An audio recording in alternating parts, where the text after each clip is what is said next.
大家好，欢迎收看神秘文怪事。没有订阅的朋友，请按下订阅按钮，谢谢大家。加入我们优秀神秘文怪事团，拜托大家用力按下订阅，达到500订阅。团员可以投票和留言告诉我，丹佛机场与外星联系，杜立巴死蝶的谜团。带领揭秘，据传地球上有一个末日避难所，就藏在美国丹佛国际机场的地面底下。当碰上大洪水或天灾侵袭时，地球上的权贵就可以透过秘密通道前往这个神秘的地下碉堡。2011年9月27日，前美国总统奥巴马突然造访丹佛机场，还足足待上一整天，事后被人发现，当天刚好是彗星距离地球最近的日子，他是要到碉堡躲避彗星撞地球吗？这样的巧合也引发外界联想。更奇怪的是，当地原本就有一座机场，根本不需要再盖第二座，但政府却反常的斥资天价，再盖一座全美规模最大的丹佛机场。当初参与建造的承包商私下爆料，丹佛机场底下其实藏有不为人知的隧道系统，要做什么用途令人起疑。更诡异的是，在机场周围的装饰竟然跟神秘组织有关。丹佛机场下方是否真有秘密碉堡呢？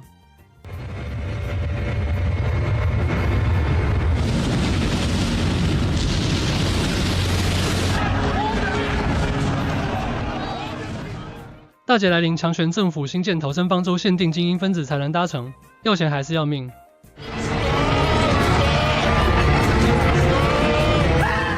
电影中生死关头，人性挣扎，真实世界里又如何面对末日？ In the Denver airport, there is supposedly an underground facility meant to act as an emergency bunker for the global elite, made up of billionaires, world leaders, politicians, and celebrities.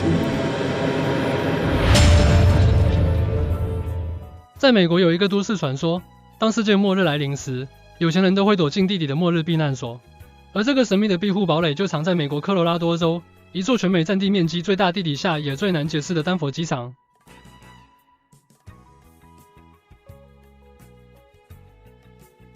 Is literally bigger than a few of the most populated cities in the country.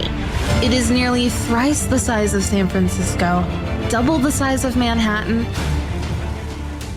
一座人口有500多万的二线城市，却盖了全美最大的国际机场，根本不符比例。更令人不解的是，丹佛市原有的斯台普顿机场当时并未达到最大载运量，而且新旧机场距离只有短短6公里。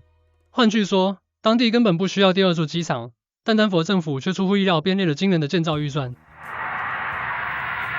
丹佛政府在1995年突然就斥资48亿美金圈了整整140平方公里的地，相当于两个曼哈顿的土地，把丹佛机场改建成了全美占地面积第一、世界占的第二的超级机场。简单的来说，世界顶级奢华建筑哈利法塔耗资也不过15亿美金。外界都在猜测这座全新落成的丹佛机场究竟有多豪华气派，但盖好之后，结果却跌破众人眼镜，花了这么多钱，航站数量却少得可怜。因为相较全美第二大的洛杉矶国际机场总共有9个航站大楼，土地多出1倍的丹佛机场却只有4个航站大楼，其余全都是一望无际的空地。天文数字般的建造经费到底花去了哪里？相传在丹佛机场建造初期，施工方花费了大量的时间、精力与金钱，分别建造了5个直达底下的8层的巨型建筑。当时工程人员就表示怀疑，为什么一个机场会建造深达8层的地下堡垒呢？而且一次就是5个。当负责钢筋、水泥这些基础架构的项目完工的时候，机场项目方就立刻提出了借口，说他们建错了，紧接着让施工方立刻收拾铺盖走人。大动干戈的盖的8层地下建筑却声称盖错了，而且还就地掩埋在丹佛机场的下方，到底进行了什么不允许见光的秘密计划？当时的建筑工程师透露说，丹佛机场原计划10月竣工，却足足的耗了16个月。建设工期被延误的真正的原因，就是花费了大量的时间修建了几乎与占地面积相同的多层地下隧道。这些隧道不仅又宽大又明亮，而且结构非常复杂，上上下下有非常多层，非常像科幻电影中的地下堡垒以及秘密基地。当时的项目方说，这只是机场的行李轨道运输，为什么一个只有4座航站的小机场却要修建如此豪华宽敞的行李运输轨道？更奇怪的是，这些对外宣称的行李运输轨道在机场落成后竟然没有使用，就这样彻底的销声匿迹。但丹佛机场不含常理的建造项目，不仅有这些机场的不同的地方雇佣了不同的承包商，完成该部位的不同的工作之后，他们立刻就被解雇。如此非常规的做法，导致观察者相信这是一种确保没有人知道整个项目全部内容的一个策略。其次呢，土建成过程中开挖了 1.1亿立方公尺的地下泥土，远远的超出了常规建设机场的需求，地下施工的规模超过了地面。种种诡异迹象显示，丹佛机场下方可能隐藏着十分庞大的超级地下工程。若真如此，这个工程的建造目的是什么？地面上看得见的机场建筑，可能只是这些顶级权贵们的障眼法，他们要的其实是地底下的避难所。如同电影2012中能延续生命的方舟，正当丹佛机场饱受揣测时，美国总统奥巴马非官方行程的突然拜访，让末日地堡的阴谋论更加甚嚣祖上。在2011年的9月27日，40任美国总统的奥巴马突然拜访了丹佛机场，并在机场内待了整整一天。很多人都嘲讽总统的闲情逸致，但是在那一天还同时发生了另外一件事情，名为160这一颗彗星擦出地球，经过距离地球最近的时候仅有22英里。丹佛机场的建造真的是为了末日做准备吗？机场内令人不安的艺术品和符号，似乎都在暗指世界末日即将到来。首先是一匹4层楼高、双眼还会发出红光、名为蓝色路西法的野马，让人联想到圣经启示录中的末日四骑士用战火、饥饿、疾病和邪恶杀戮人类，还有人是他违背诅咒的马，只要碰上这匹野马，就会有厄运降临。创造这幅雕像的艺术家路易斯·西门尼斯在制作雕像时，他不小心被这个雕像的一个碎片撞倒，切断了他的一条大动脉 S。丹佛机场入口处还有一座更诡异的魔鬼雕像，魔鬼象征地狱，也是死亡的化身。为什么要在众多乘客出入的机场放置触眉头的雕像？用意何在？在进到机场大厅，墙上巨型壁画的内容更是令人费解。丹佛机场的官方网站称，该壁画的名称为与自然和和平与和谐，但在作品的中心是悲伤的儿童和灭绝的动物物种。在背景中一处森林助火，更远的地方一个城市助火。更有趣的是，在过去的几年中，这座城市进行了多次的修饰和粉刷，好像它对创作者来说是非常重要的东西。而这个城市你细看好像是被一种生化武器袭击了一样，周围是一种色彩的雾霾，画作内容细思极恐，却又一言难尽。附近的地板上还刻有一组意义不明的字母，那当中最清晰的文字呢，就是 IEO 和 AG 这些符号，被阴谋论者认为可能是像生化毒气的一个图案，预示住这里埋藏着地下堡垒。再将视角从地面拉到空中，机翼跑道布局竟也暗藏邪恶符号。从高空俯瞰机场所有的跑道和航站大楼一起，可以看出正好是一个纳粹反万字符的形状。阴谋论者认为，这是向表明法西斯式的新世界秩序的致敬。什么是新世界秩序？据传由少数权力精英组成影子政府，幕后操控世界，他们最终目的是建立一个威权主义的世界政府。这项计划就被称之为新世界秩序。难道丹佛机场地下掩体的建造跟这群金字塔顶端人种有直接关联吗？第一眼望去就能够看到醒目的共济会标示，相传整个丹佛机场都是由共济会独自建造的。纪念碑的铭文先是感谢了市长、州长以及运输部长，紧接着就透露了这一块纪念碑下面埋藏住一个时间胶囊，里面就埋着将会在2094年送给科罗拉多州人民被称作是礼物的信息。在这块纪念碑上，最饱受争议的就是下面不起眼的一行小字，上面写着新世界机场委员会首先，这是一个完全不存在的组织，在结构上共济会的标示就不得不让人联想到共济会的口号，建立世界新秩序。然而如果把机场电气石上的数字相加，正好是33，这就对应了共济会金字塔的塔尖。共济会这个神秘组织向来被视为操控世界政治与经济的常进人，33这个数字就是组织中的最高级别。但问题是，为何共济会成员能如此笃定世界末日必将来临？国外一段神秘的爆料影片恐怕可以得到答案。Is being prepared for a justification for this kind of thing. Iran is being set up as being the bad guys that deserve something to happen to them, and so on and so forth. Now, that's going to be the start of what is like the opening gambit in the big chess. In this chess game that's being played, is that biological weapons are released on China. 影片中，这位名叫比尔·瑞安的男子在2010年上传一段关于共济会内幕人士的绝密访谈。他提到自己一名位高权重的线人，在2005年参与了伦敦极其机密会议，现场大约有30人出席。这群人准备酝酿金融危机、生化战争，甚至核战等一系列阴谋事件的发生。Being discussed in this meeting, they will release a flu-like virus that will be genetically targeted against the Chinese population, is racially targeted against the Chinese people, is designed to spread like wildfire and to knock out a large number of the Chinese people. And these people in this meeting were laughing about this. They said, China will catch a cold. Those were their words. China will catch a cold.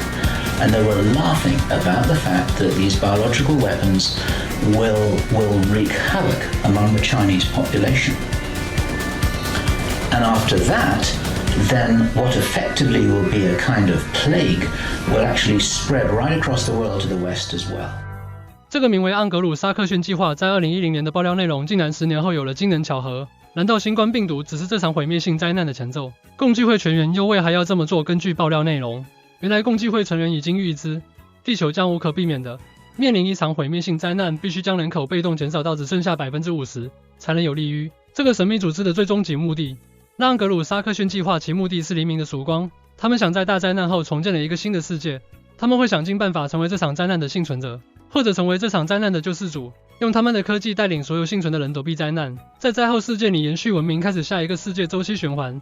但不管最终到来的是自然天灾，还是科技人祸，前提是这些所谓被精选过的人口生命必须得获得保障，能免于地面灾难的地下碉堡，恐怕就是他们的最佳庇护所。尽管丹佛机场负责人强调，每日运输量如此庞大的交通枢纽，哪有可能隐藏什么秘密？但还是有人相信大家丹佛机场绝对没有这么简单。接下来要带您看外星人。西藏据说留下了外星人来过的痕迹。曾经有考古团队在当地的巴颜喀拉山发现一个神秘洞穴，里头埋葬住身高不到1公尺的矮小骨骸，外观和人类不太一样。这些骨骸头部呈现又长又大的椭圆形，头大身体小的外形，也让人认为这些骨骸有可能就是外星人。在怪异的骨骸旁边，还发现了716块神秘石碟，圆形的石碟上雕刻了看不懂的微小符号，小到必须要拿放大镜才能看得清楚。透过专家翻译，原来石碟记录的是外星人坠毁地球的意外事件。为了解开谜团，科学家把石碟放在旋转装置上头，看看会发生什么事。没想到石碟突然发生剧烈地震动，科学家解释石碟上拥有一股很强的磁场才会发生剧烈震动，种种迹象又再度让人联想，一切都跟外星文明有关系。1996年，美国宇航局公布一段太空飞碟的影片，专家发现影片中的飞碟跟这些石碟长得一模一样。难道石碟不仅可以承载讯息，还是高度文明的飞行器吗？据说在中国西部高原一座大山里，有人发现了一些12000年前的石碟，上面的神秘文字是来自名叫杜利巴人的外星生命。外星人曾经到访过地球吗？在西藏边境的巴颜喀拉山有个神秘的洞穴，相传外星人曾经到过这里，被称为中国版的罗斯威尔事件。1938年，北京大学考古学教授齐福泰和他的学生组成了考古队，进入西藏的巴颜喀拉山区考察。他们本来是想来这里寻找史前猛犸象的遗迹，却意外在山脉的一侧发现了一个被积雪覆盖的洞口。清理完积雪后，一个连接住无数洞穴的漫长隧道呈现在众人面前。这并不是自然形成，因为隧道的两侧不止石壁光滑，还雕刻出太阳以及星辰。The caves themselves are said to have been artificially carved and resembles an underground complex more than a natural cave system. This because of what looked like a system of organized tunnels and underground storerooms. These glazed walls also displayed a large collection of petroglyphs and pictograms, these showing complex star maps and celestial bodies that were most likely unknown to peoples of that area at that time. 复杂的星系难以雕刻的细致图案，很难让人相信是出自人类之手。继续往隧道的尽头走，更埋藏了关于外星世界的惊人秘密。在这个洞穴里，他们还发现了很多小的洞，那种小洞里头呢，他找到了一些好像是尸骸，就是头很大很大的头颅。那么呢，身体的骨骼又很小，这个好像也符合我们一般对这个好像外星人这种描述，大脑袋小身子。那么除了这个尸骸呢，旁边还有一些画。这画上呢有画的是这么一个大头小身子的这么一些生命，此外还有太阳啦、星星啊，其他一些天体。那么这个呢，有人就怀疑说它是不是哪来的什么其他地方的生命？原来这些小洞是墓穴，不过埋葬的人相当特别，因为这些遗骸身高都不到130公分，身体相当的瘦小。但是奇怪的是，他们的头骨却非常大，这几乎是普通人类头骨的2倍大小，怎么看也不像是孩童的遗骸。有一名学生推测，这些骨骼可能是巴颜喀拉山某种未知的猿类，但这个推测却被否决了。因为没有任何猿类动物会埋葬同伴尸体。大大的头，纤细瘦小的身体，这不就跟现在传闻中的外星人体型相同吗？更惊人的还没完，在遗骸旁的陪葬品也很特别。但是在这个洞里还发现了一些石碟，这个是最重要的一件事。这个石碟一共是710块，那么直径是30厘米，然后呢大概是1厘米多，最多是1.5厘米，大概是这样厚。Either 12 inches in diameter or 12 inches in circumference, possibly about like this, large or so, with a hole in the center where you could stick your finger through, and had emanating from the center going to the periphery, a spiral like a groove. 这些石碟中心都有2厘米的孔洞，形状就像是传统的玉璧，不过在石碟的表面却是以螺旋结构篆刻住许多人们看不懂的奇怪符号，有点像图腾，又有点像是象形文字，而且小到几乎看不清楚，必须拿放大镜才能看仔细。经过检验后，考古队确定这些石碟来自 1.2 万年前。虽然齐福泰和学生们都认为石碟不同凡响，但由于当时条件有限，没法深入研究，所以这些石碟就被收捡进了北大库藏，当作文物封存起来。在山洞里被发现的石碟就这么封存了20年，但是在石碟上的神秘符号可没有被忘记。有专家花了4年的时间解开它原来石碟上记录的内容，被称作中国版的罗斯威尔事件。When a Chinese scientist called Dr. Sun Umnui stumbled upon them whilst he was working for the prehistory department of Beijing Academy. He studied the discs and is said to have deciphered the inscriptions and successfully translated the text from the discs. 在12000年前，一伙自称杜利巴人的外星生物从遥远的星系飞往太阳系，但靠近地球时，他们的飞船遭遇故障，于是迫降在中国西部地区。杜利巴人只暂时居住在拜岩喀拉山脉的这些洞穴里，他们留下了部分同伴的遗骸，留下的那些壁画也留下了这些神秘的石碟。这些石碟也被称为杜利巴石碟，而上头记录住外星人住过地球的故事，竟然跟藏族一段神话雷同。在西藏有一个传承了1000年的神话故事，格萨尔王传。这个故事里有个得注意的细节，那就是格萨尔降服的妖魔中有一个从云彩中下来的入侵者，这一个入侵者相貌丑陋，身体矮小，与普通人长相相距甚远。这一点与杜利巴石碟中的记载几乎如出一辙。神话故事跟石碟上的内容有着惊人巧合，再加上洞穴里的遗骸，确实头大身体小，跟一般人们长相差很大，似乎也更加吻合。石碟上神秘的不只是暗藏故事的图案，还有石碟本身也有满满谜团。In 1968, the Dropa stones caught the eye of A.W. Setswal, a Russian scientist.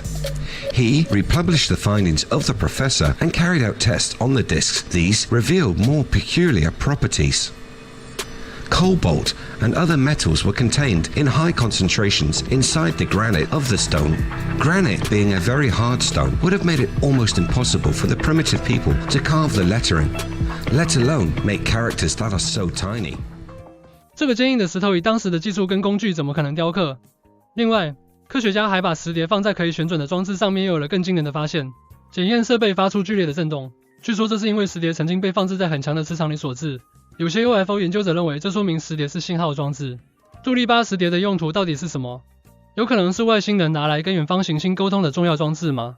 Stunning resemblance to these Dropa stones and the NASA UFOs. And this stone disc with a round hole in the center, a rectangular notch cut out of the side, and a spiraling groove of ancient written characters, which was identical to what we were seeing on the NASA tape. These things were all moving at different velocities. They must have internal energy in them to be going different velocities. 这段影片是1996年美国宇航局的航天飞机在太空拍摄到的画面。漆黑的夜空里，几颗圆圆的白色物体在空中飞行，仔细比对跟杜利巴石碟长得十分相似。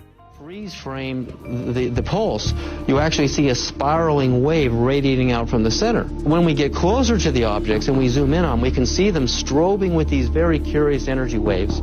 When you consider the hole in the center, the rectangular notch, and the spiraling wave, all identical when you look at them side by side to the NASA STS-75 UFO in 1996. You got to ask yourself a lot of questions. 许多 UFO 研究者认为，这就是外星生命存在的证据。大家把杜利巴人事件与埃及金字塔、亚特兰提斯等传说做对照，认为这些都是发生在距今12000年左右，应该是同一时代同一批外星人的产物。许多专家学者想透过杜利巴石碟进一步的研究我们未知的外星世界，但是相当诡异。庞福跟他有关的一切都不能被众人发现。1974年，一位奥地利工程师在陕西的博物馆看见2块杜利巴石碟，想进一步询问相关讯息，但工作人员的态度格外异常。工作人员缄口不语，并且只允许他拍照，不能触碰。